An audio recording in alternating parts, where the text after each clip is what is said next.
Hello, everybody. Today we have taken up a very important topic for you, and this is about the consumption story in the new era of COVID. Consumption is a key driver of the economy, and hence we need to go deeper how this would be impacting local and rural economies. To elaborate this for us, we have the marketing guru, Padma Bhushan, Professor Jagdish Seth, Thank you. who currently teaching marketing in Emory University in USA. With 6 decades of experience in this field, I've written so many books on marketing and other contemporary topics. Welcome you, sir. Thank you so much for inviting me. Thank you, sir. And my first question to you is straight like we've been seeing three dynamics, not just COVID. We are seeing COVID, we are seeing climate, we are seeing Yeah, connectivity, which is right. around internet. And how are you seeing these things defining the consumption? And do you think responsible consumption or in a way sustainable consumption is going to be a critical phenomenon in coming days? Over to you, sir. Yeah. I think responsible consumption is the ultimate mission for all nations. While we focus so much on supply side, the production side, and the distribution side in terms of impact on the environment, transportation, for example, carbon footprint, the real carbon footprint happens at home. 75% of all the carbon footprint with the automobile as a part of the home architecture is basically produced by the individual households. So at the household level, we have to focus more what can markets do, what can policymakers do, and what can consumers do themselves to reduce the impact of their consumption on the environment. Individually, it may be very small, but collectively, it's massive. That's the key phenomenon. So I began to focus more on the consumer side, and especially with responsible consumption or mindful consumption by and large. Let's take the COVID. COVID is a live experiment, and we have already noticed two or three things. The first one is that people were in a lockdown or shelter in place, could not travel, and you saw dramatic changes in the air pollution because there were fewer automobiles, fewer trucks or lorries, as we call it in India, and you saw a before and after difference in all the major cities, whether it's a Beijing on the one hand, Delhi on the other hand, or Atlanta where I live, or Los Angeles, any city that has a large personal transportation, which means people are using automobiles more so than buses, more so than motorcycles, etc., etc. But we saw the worldwide phenomenon. So COVID has already told us that our consumption matters Right. in terms of environmental degradation, and we are the ones who are creating that through our consumption. How can we do it in a more mindful way or in a more responsible way? That's just one. Right. Second part, I did not expect. This was very unusual for me. I found that as people are locked in, of course, they have to deliver foods at home prepared by somebody else. They can cook themselves, but younger people don't know how to cook even, right? Yeah, Which is interesting worldwide. So absolutely. here are three consequences. People began to overeat at home. There has Mhm. been a huge problem by being just at home, no exercise, no density, and all family is consuming together. When I'm consuming and my children are consuming at school luncheon, for example, I'm at the office and consuming there, consumption was distributed, so I did not notice it, how much I'm consuming. Now consumption is all localized in my apartment, flat, whatever we call it, or the home in America, and you immediately begin to see how much are we consuming, made us very conscious. Mhm. It also led to, so basically people began to say, I need to wake up, I'm consuming too much. How can I manage my consumption? Second thing is that there's a lot of waste. The food comes at home, and similarly, by the way, clothing, for example, people say, I don't need the clothing, so they're not buying any garments right now. Garment for work, garment for home, garment for relax. It's basically deconsumption is taking place. But food is key one. So the waste of the food, because you buy so much in a delivery way that comes in, somebody delivers to you. Ours is a Grubhub, for example, DoorDash. Those are the kinds of companies. Uber Eats, and there are comparable ones in India.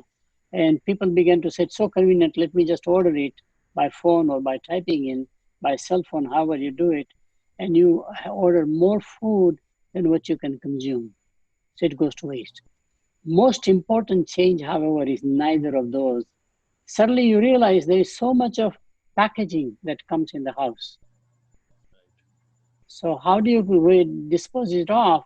Disposition of packaging itself became a major issue because it gets into landfill unless you have a recycling approaches, etc. So consumers began to understand that consumption is creating huge environmental impact in the neighborhood itself, in the house itself, and in the community at large. So I do believe that there is now a little more consciousness. Mhm. Now the So, problem is that once we relax and go away, then what happens? People go back to their old habits or what? That will be a very key thing to find. Or is there ye- some way policymakers or marketers mhm. can actually take advantage and change the behavior of the people permanently? So you put the perspective. I think it is not just at India level, but it is all over. That's what happening All, globally now. So if we yeah, bring this concept down to the level of India, first question: do yeah. you think similar effects will be seeing in India?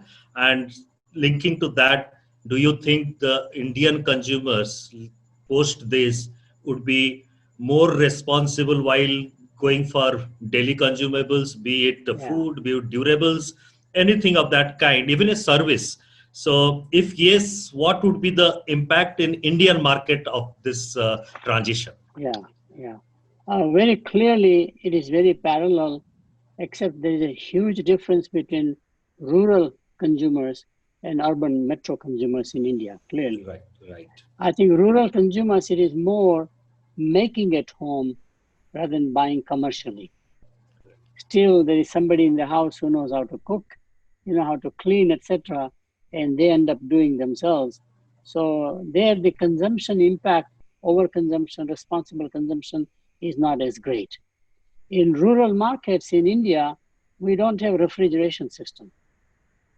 So you cannot consume beyond 1 day or 2 days. You cannot store it. Right. And there is no sometimes running water. Sometimes there is no electricity, whatever it is. So we have a constraints around overconsumption by definition. So in many ways, rural markets will not as overconsume, not just the economic resources, money and all this stuff there, but that's not the issue. I think it's just the infrastructure for making it more convenient to consume just doesn't exist in rural India. And especially they make it themselves, which Mhm. means they're very careful how much they spend, let's say energy wise. Is it the oxygen gas that we offer, or is it old chula, which is how I grew up pretty much with wood sticks and all the stuff, kind of stuff. And so Right. I think so rural will have less of the impact of overconsumption. Metro will have more impact. So on the And the metro change, front, I need some more elaboration, sir, like because yeah, that's will create the real impact.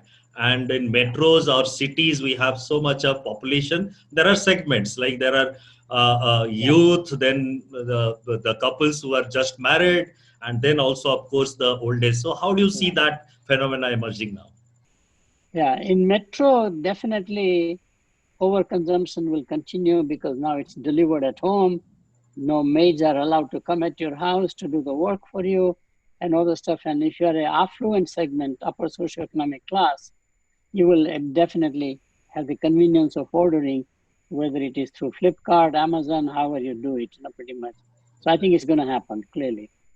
So in the case of metro area, it is not the demand side, it is more the supply side. Given this opportunity, what can marketers do and what can policymakers do to make us more responsible consumers? That will be much more important. People will go back to their old habits once the lockdown is gone. This is a great opportunity, living experiment to intervene in some fashion. So here is the key change. I think more changes will happen in terms of modified consumption, as I call it, because of the constraints put together in services. Mm-hmm. not in products. In services, it will happen. Okay. And I have two examples. One, of course, is primarily what we call telemedicine or telehealth. Mm-hmm. It's such a hassle to go to the clinic or the hospital, metro area. You have to wait in line over there for the doctor to show up, because he's so busy or she's so busy. Hospital is even worse in India or every place, pretty much the same. So today, people are finding it is more convenient to basically do telehealth, as it is called now. Have a consultation by cell phone or by PC or a Zoom typically. I have experienced myself that recently twice, Mm-hmm. and one was a dermatologist and one was somebody else. Yeah. And then I found that I don't need to go anymore. So I'm now encouraging the doctors to see me as a patient, not in person, unless it's absolutely necessary. So there is a transition already there. Right. The doctors, the clinics, the hospitals like it also because they can process more patients time-wise. Yes. And because it's a Zoom technology, you have to be on time. Mm-hmm. So I've seen more punctuality by the nurses and the doctors. They're able to see more patients, which basically in the private sector, they can earn more money also. It's a private practice or whatever it is. So it's a win-win between a consumer and a producer. Right. In services, you will see more happen. Same And thing will be true. yeah, sir. Yeah, same thing will, I'm sorry. Same thing will be true about probably education. Yes. So, raise a question, please. Yeah, no, my point was that means you're talking about this whole internet, the digitalization is going to a critical driver in terms of accessing products or services. So you've been talking about internet digitalization in a big way. So I would request in the current scenario from Indian perspective, tell us a little more this whole internet and how it is going to revolutionize this consumption pattern. There is no question that the digital age is more transformative than the industrial age or even the services age, which came in between, automation of services. This is phenomenal on two or three reasons. First of all, this is the only technology that is a true democratization of technology.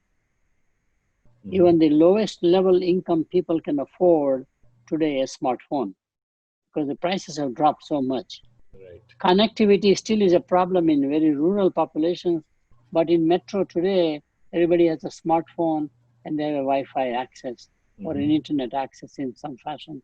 And as we put more and more 4G and a 5G evolution on a national level, I believe very strongly that we will be having the smartness of the nation goes from a low tech to a high tech very quickly. And to me, the biggest transformation in India has been the cell phone revolution that took place along with the networks that took place. I mean, think about before and after, you can't even imagine that you cannot live anymore without a cell phone, whereas there was no need for a cell phone. So it's a very transformative technology. It is very egalitarian, as I mentioned.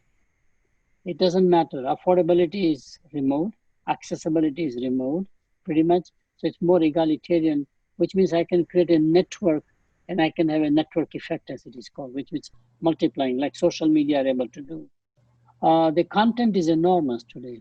Everything is digitized. So today the library comes to the laptop. Mm-hmm. I don't have to go to the library. Yeah. So that's very interesting. So I think it's going to have a massive impact on the Indian economy. Right. So one is internet and digitalization that would definitely going to change.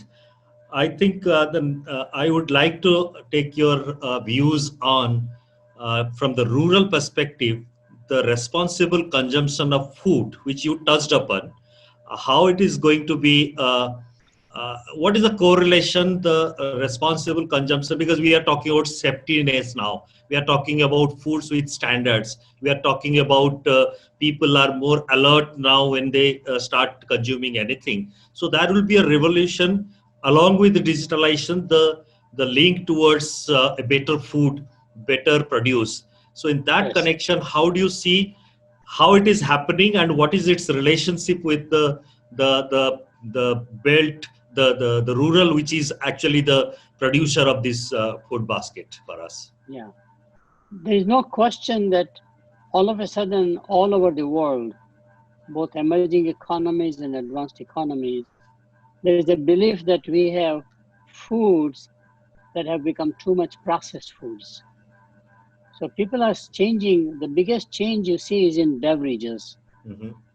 People are drinking less and less carbonated beverages like Coca-Cola, Pepsi-Cola, etc., and switching over to water. Right. Bottled water is a necessity now almost pretty much in India, just like a cell phone is, which is Right. interesting.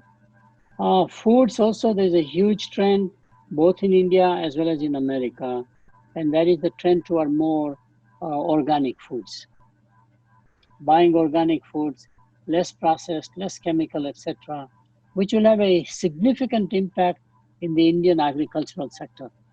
For example, one of my former students, Mm-hmm. an MBA student, went back to India, and today he has 10,000 farmers doing organic farming, and he basically buys from them, aggregates them, and ships it out to all of the advanced country supermarkets Okay. in Europe as well as in America. So to me, agriculture itself is going to be changing dramatically.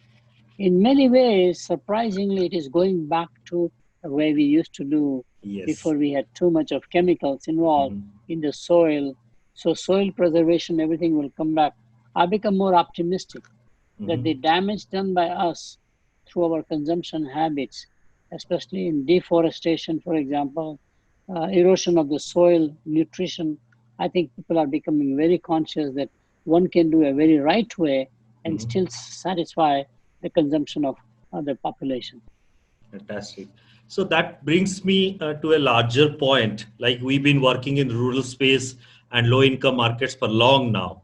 So Yeah, people over last decade or so, when there is a growth happening in rural areas, private sector corporates or big companies used to come and they almost took it for granted that they can start selling products, services to the rural people.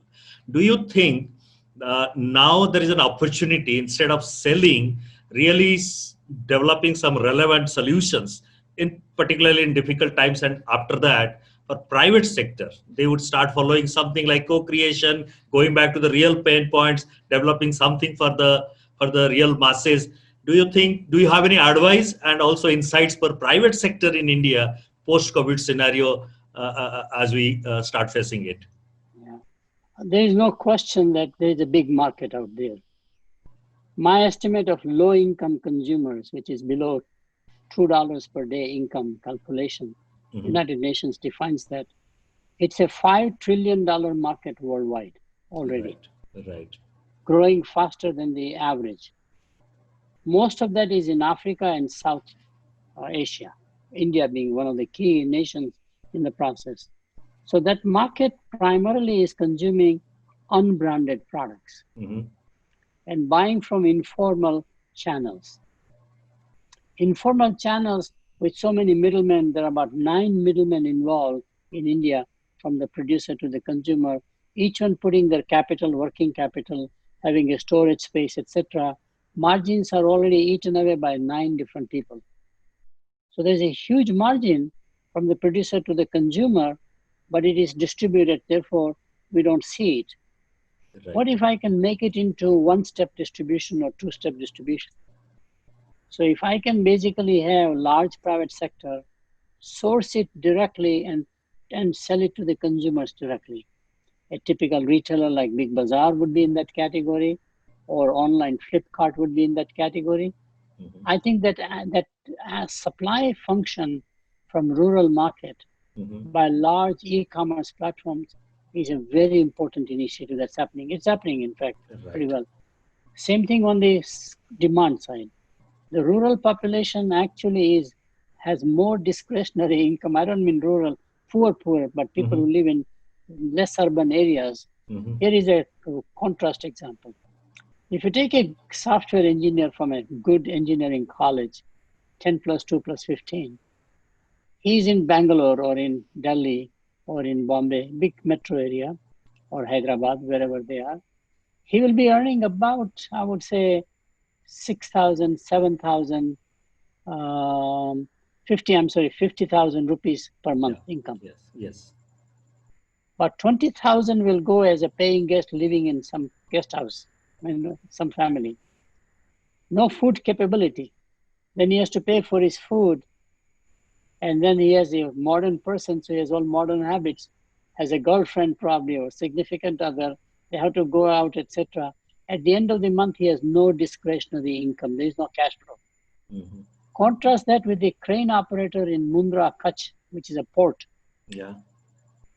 The crane operator makes 80,000 rupees a month now. He's married, 10 plus 2 plus vocational training. Mm-hmm. He's married. Mm-hmm. So the wife basically takes care of the aging parents. He's the breadwinner. The wife is a homemaker. She takes care of everything. And he has more discretionary income because he doesn't pay rent anymore. He's with his parents' house. Wife cooks, so there's no additional 20,000, whatever it is amount of month for preparing food or whatever turns out to be. And he has a lot of discretionary income. Now, what does he do with the income? First thing he would like to is to buy a motorcycle, because it's a mode of transportation for him, not a status symbol. Right. To make it more convenient to go from his home to the port, for example, right? Right. So motorcycles is a big market. Then second thing he would like to is to make sure that his children wear better clothes. The wife can have one extra sari for festivals and going to the temple, which is a very important part of the life there.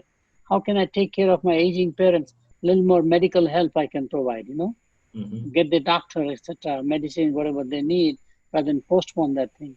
He still has money left. Right. So he basically thinks what to invest in the future. Mm-hmm. So life insurance policies. Right. Think about that. Yes. All invested for the children, because he wants children to do more than just being a crane operator. Right. That's the excitement of the non-urban markets in India. And I must tell you, sir, with current reforms where government is now talking about local infrastructure fund of 1 lakh crore, which essentially means we are now pushing this agenda of construction or building value chain, supply chain at the last mile. So your point, I think, in a very subtle way, like those opportunities where this crane operator in different ways would be opening up in rural area, and that would be a driving force, isn't it? Right, correct. And it's very important that we modernize the agriculture sector. Mm-hmm. It is still same way as what we did thousands of years in terms of production. I don't think it's the aggregation of land even, it's just the technology one can use today. And technology is so affordable, especially wireless technology. Mm-hmm. I can use quite a lot of that to make agriculture much more efficient, more productive, based upon the timing of when to plant, when not to plant, when to harvest. There's just so much of support I can do. And in fact, which is the reason why America came up in the agricultural sector old days. Mm-hmm. Today in America, one farmer produces enough food for about 75 people. In India, it may be like one farmer producing food for only 2 or 3 people. Right. How can we increase that productivity by having the crops that are much more like not a plant-based or cereal-based, but tree-based, which means they reproduce again and again and again. And we do cashew nuts very well, for example. Can we do almonds, for example? India is blessed with climatic zones where I can produce anything in any part of India, so I can be very self-sufficient. Right. So while these opportunities now need to be taken through value addition and all that, the one aspect would be private sector would definitely see these opportunity with the reforms. They will be the first one to jump into this, and rightfully. But India primarily, again, as you're saying, agriculture is traditional. So is the case with MSME sector. So it's informal, but they employ the maximum. They also, in terms of volume, their business or their size is good enough. But at the cost of this modernization, do you still believe the local entrepreneurship, the local the enterprises, even social enterprises, startups would have a say, would have a kind of pie in that new phenomena that's emerging now? Yeah, we already have live examples, but we don't look at that. we look at the traditional private sector case studies or examples, etc. So e-Chopal, for example, done by one of the companies. Hindustan Liver does something, I mean, all that stuff. But the real change in India really took place in the 50s and the 60s when we started agricultural cooperatives. Right. The milk cooperative in Gujarat alone with Amul brand name is massive. Right.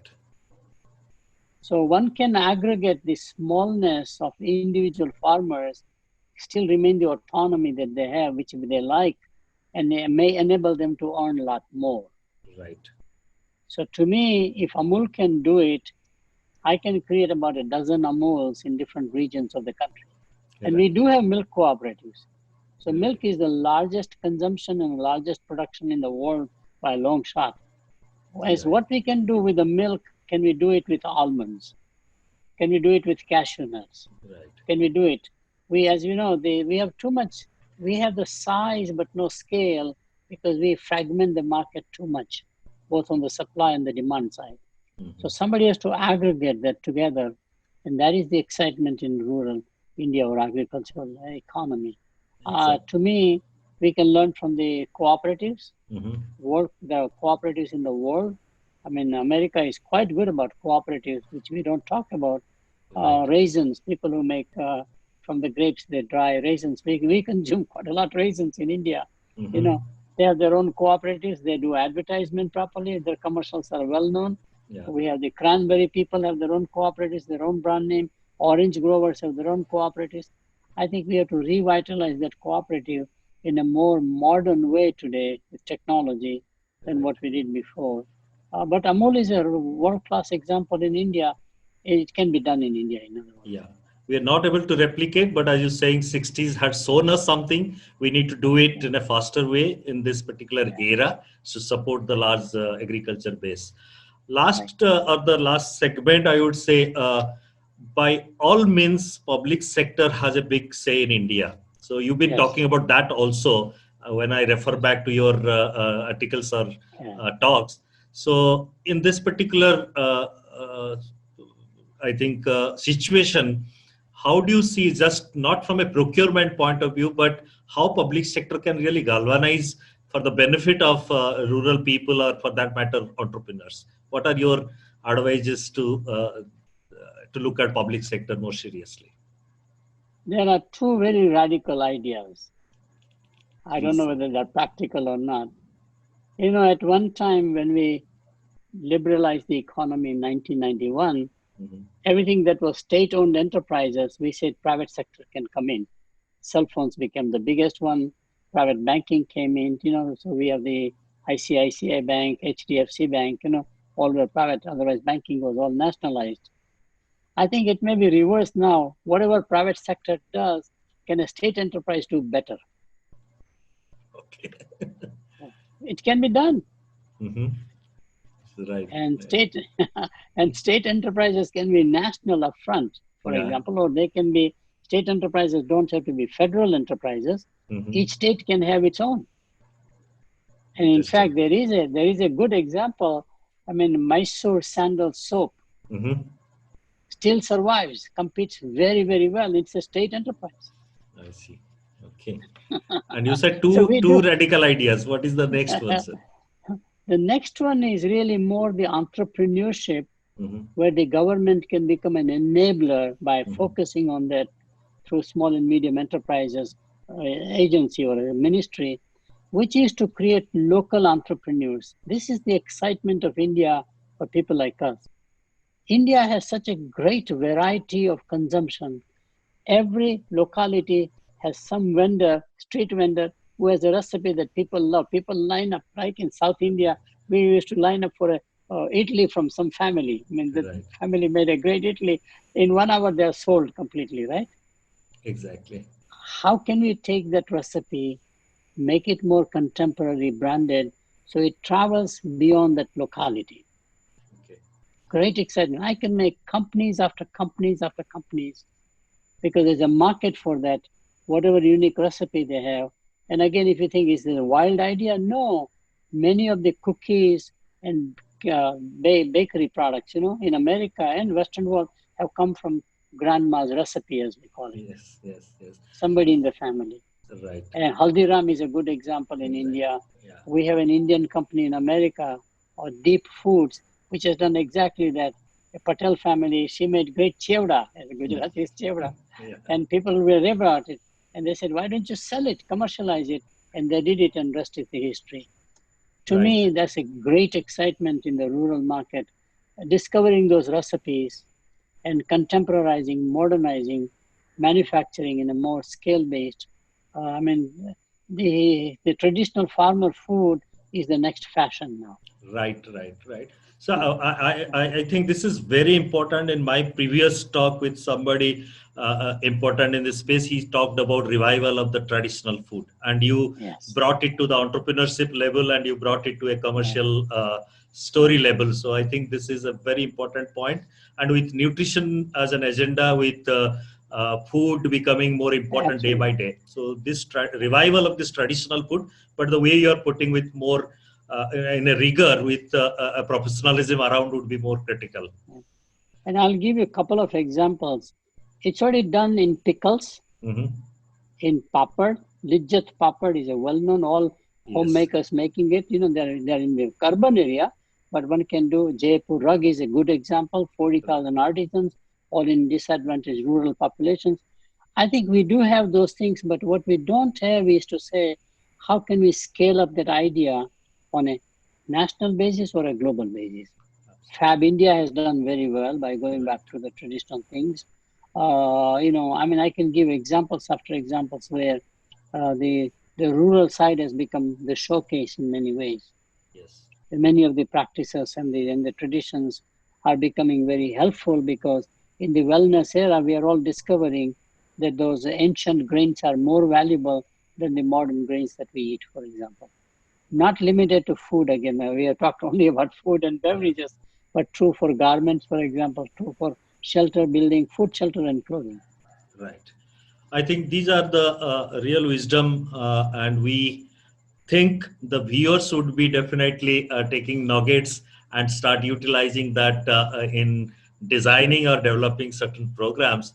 So, any last word for the from the rural growth point of view post COVID? Any last point, sir, that you think is important for us to learn?